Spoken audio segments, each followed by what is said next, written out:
اعوذ باللہ من الشیطان الرجیم بسم اللہ الرحمن الرحیم۔ آج کے اس پروگرام کا باقاعدہ آغاز تلاوت قرآن مجید سے کرنا چاہوں گا۔ تلاوت قرآن مجید کے لیے دعوت دیتا ہوں ارمش مہدی ہاں کو تشریف لائیں، تلاوت قرآن مجید سے پروگرام کا آغاز کریں۔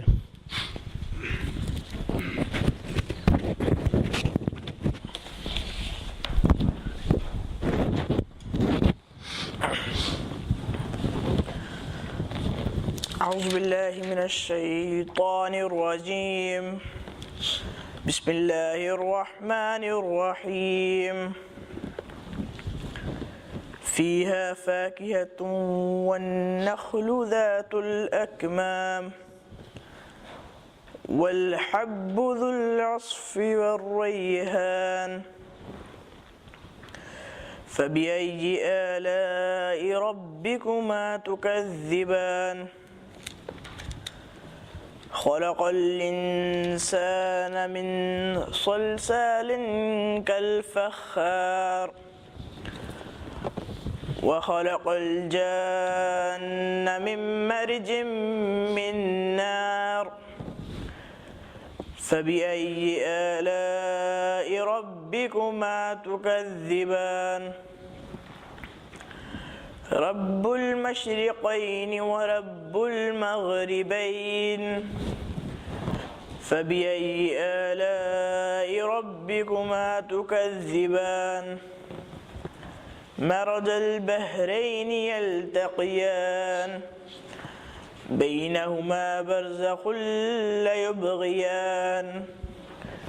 فبأي آلاء ربكما تكذبان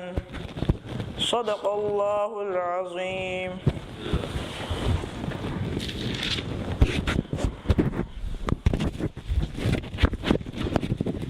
سورہ رحمان کی چند ایک آیات جو ارمش مہدی نے تلاوت کی ہیں، اس کا ترجمہ کچھ اس طرح ہے۔ بسم اللہ الرحمن الرحیم۔ اس میں میوہ ہے اور کھجوریں جن کے میوہ پر غلاف، اور اس میں اناج ہے جس کے ساتھ بس ہے، اور پھول خوشبودار۔ پھر اپنے رب کی کون کون سی نعمت کو تم جھٹلاؤ گے؟ بنایا آدمی کو کھنکھناتی مٹی سے جیسے ٹھیکرا، اور بنایا جن کو آگ کی لپیٹ سے۔ پھر تم اپنے رب کی کون کون سی نعمت کو جھٹلاؤ گے؟ مالک دو مشرق کا اور مالک دو مغرب کا۔ پھر تم اپنے رب کی کون کون سی نعمت کو جھٹلاؤ گے؟ چلائے دو دریا مل کر چلنے والے، ان دونوں میں ہی ایک پردہ جو ایک دوسرے پر زیادتی نہ کرے۔ پھر تم اپنے رب کی کون کون سی نعمت کو جھٹلاؤ گے؟ صدق اللہ العظیم۔ جی ہاں لے لیں۔ اس کے بعد میں دعوت دیتا ہوں امام صاحب کو درس قرآن کے لیے تشریف لائیں۔ آج نعت خواں ہمارے چھٹی پہ ہیں، تو اس وجہ سے اگر کوئی اور احباب اگر کوئی نعت پڑھنے کا شوق رکھتا ہو تو میں اس کو ضرور دعوت دیتا ہوں۔ اگر کوئی پڑھنا چاہے تو جاوید بھائی، یاد ہے آپ کو زبانی کوئی نہیں یاد؟ مٹیریل بھی نہیں ہے آپ کے پاس کوئی؟ اچھا،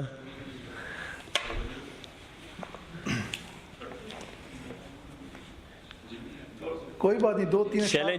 جتنی بھی آتی ہے بے شک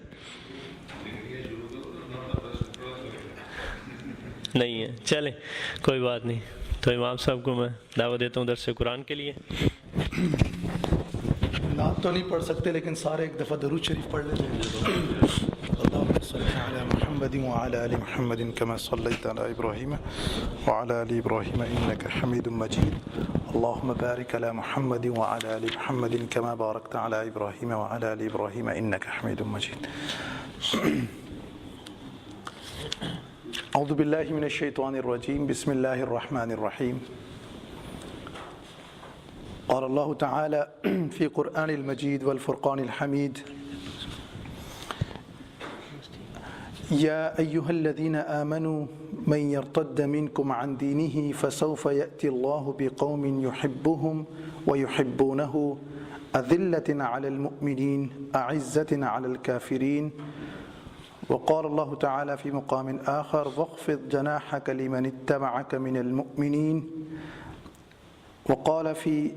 مقام آخر ولا تسعر خدك للناس ولا تمشي في الأرض مرحا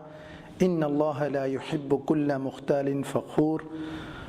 وقال رسول الله صلى الله عليه وسلم ما زاد الله عبدا بعفو إلا عزا وما تواضع أحد لله إلا رفعه الله أو كما قال عليه الصلاة والسلام۔ انتہائی محترم خواتین و حضرات، آج جس موضوع کو ہم اس مختصر سے وقت میں سمجھنے کی مل جل کے کوشش کریں گے، اور اللہ تعالیٰ سے دعا ہے کہ ہمیں جو بھی کوشش ہم دین کے لیے کرتے ہیں، چاہے ہماری نیتیں اس طرح سے خالص نہ بھی ہوں، نمبر ایک اللہ سے دعا کرتے ہیں کہ اللہ ہمیں اپنی نیتوں کو خالص کرنے کی توفیق عطا فرمائے، اور یا اللہ جو بھی ہم ٹوٹی پھوٹی کوشش کرتے ہیں اس کے اندر اپنی خاص برکت عطا فرما، اور ہماری مدد فرما ان مفاہیم کو، ان احادیث اور قرآن کے جو دروس ہیں ان کو سمجھنے کی توفیق عطا فرما، اور پھر اس کے بعد اس پہ عمل کرنے کی بھی توفیق عطا فرما، آمین۔ میں نے آپ کے سامنے قرآن مجید میں سے 3 جگہوں سے مختلف آیات کی تلاوت کی ہے، اور ایک حضور اکرم صلی اللہ علیہ وسلم کی بہت ساری احادیث میں سے ایک حدیث میں نے آپ کے سامنے پڑھی۔ قرآن مجید میں جو پہلی میں نے آیت آپ کے سامنے پڑھی سورہ مائدہ کی 54 یعنی 54 نمبر آیت ہے، اس میں اللہ تعالیٰ کہتے ہیں، اور اللہ تعالیٰ خطاب کس سے کرتے ہیں؟ مومنوں سے، یا ایھا الذین آمنوا من یرتد منکم عن دینہ، کہ جو بھی تم میں سے لوگ اس دین سے مرتد ہو جائیں گے، اس دین کو چھوڑ دیں گے، فسوف یأتی اللہ بقوم، ان قریب اللہ تعالیٰ پھر ایک ایسے لوگوں کو لے کر آئے گا۔ یعنی اگر تم سوچتے ہو نا کہ اللہ تعالیٰ کو تمہاری ضرورت ہے، تو اللہ تعالیٰ اس کا جواب دے رہے ہیں، کسی پہ احسان نہیں کر رہے ہو دین کا کام کر کے، مسلمان ہو کسی پہ احسان نہیں کر رہے ہو، یہ تو اللہ تعالیٰ کا خاص احسان ہے کہ ہمیں مسلمان رکھا ہوا ہے، اس مسلمان دائرے میں پیدا کیا ہوا ہے۔ تو کہتے ہیں کہ اگر تم چلے جاتے ہو تو اللہ تعالیٰ کے ہاں شخصیات کی کوئی اہمیت نہیں ہے، وہ کہتے ہیں ایک ہے تو کوئی بات نہیں، کوئی نہیں بھی ہے تو اللہ تعالیٰ ساری دنیا کافر ہو جائے تو اللہ کی بڑائی میں کوئی فرق نہیں پڑے گا، اور ساری دنیا اگر مسلمان ہو جائے تو اللہ تعالیٰ کی کوئی بڑائی بڑھ نہیں جائے گی، وہ اتنی ہی رہے گی۔ اللہ تعالیٰ جتنے بڑے ہیں ان کی کوئی نہ کمی ہے نہ زیادتی ہے، وہ اتنے ہی رہیں گے وہ، اس لیے ہم کوئی احسان نہیں کر رہے ہوتے اللہ تعالیٰ کے اوپر۔ تو کہہ رہے ہیں کہ اگر تم میں سے کوئی دین سے مرتد ہو جائے گا اور چھوڑ دے گا دین کو، تو اللہ تعالیٰ کہتے ہیں کہ عنقریب ایک ایسی قوم کو لے کر آئیں گے یحبہم ویحبونہ، کہ وہ اللہ سے محبت کریں گے اور اللہ ان سے محبت کرے گا۔ اور جو سب سے خوبصورت ان کی ایک اور جو صفت بیان کی اللہ تعالیٰ نے کہ اذلۃ علی المؤمنین اعزۃ علی الکافرین، کہ مومنین کے ساتھ تو بہت ہی نرم، اور جس طرح جو الفاظ استعمال کے اذلہ کہتے ہیں ذلیل سے نکلا ہے، جس طرح کہتے ہیں کہ بہت ہی جس طرح کہتے ہیں کہ بہت ہی نرم، اور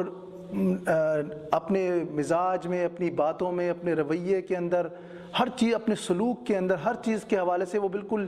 یعنی بالکل بچ جاتے ہیں لوگوں کے سامنے، اس طرح کے لوگ ہوتے ہیں وہ اعزۃ علی الکافرین، اور جب کافرین کے لیے سخت ہیں، وہ جب ان سے لڑائی ہوتی ہے کہ تو کہتے ہیں نا کہ مومن آپس میں تو بھائی بھائی ہیں، ریشم کی طرح آپ رہتے ہیں، لیکن جب ہو رزم حق و باطل تو فولاد ہے مومن، جب دشمن سے لڑائی ہوتی ہے تو پھر یہی بھائی اپنے ساتھ مل کے سیسا پلائی ہوئی دیوار بن جاتے ہیں۔ یہ مومن کی صفت بیان کی ہے اللہ تعالیٰ نے یہاں پر۔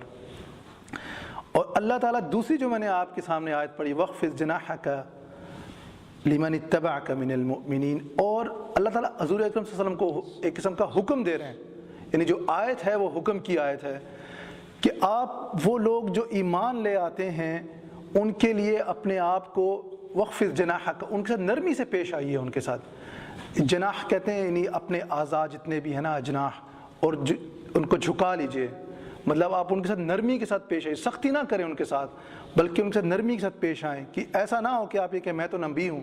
اور میں پیغمبر، لیکن دیکھیں حضور اکرم صلی اللہ علیہ وسلم کو بتا کے ہمیں بتایا جا رہا ہے کہ کسی بھی شخص کو اس حوالے سے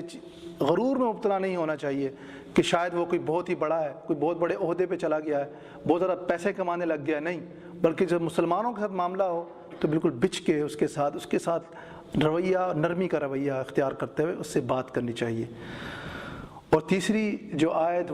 جو میں نے پڑھی سورہ لقمان میں سے، جب حضرت لقمان، ان کے نبی ہونے میں ظاہر ہے کہ مختلف آراء پائی جاتی ہیں، تو حضرت لقمان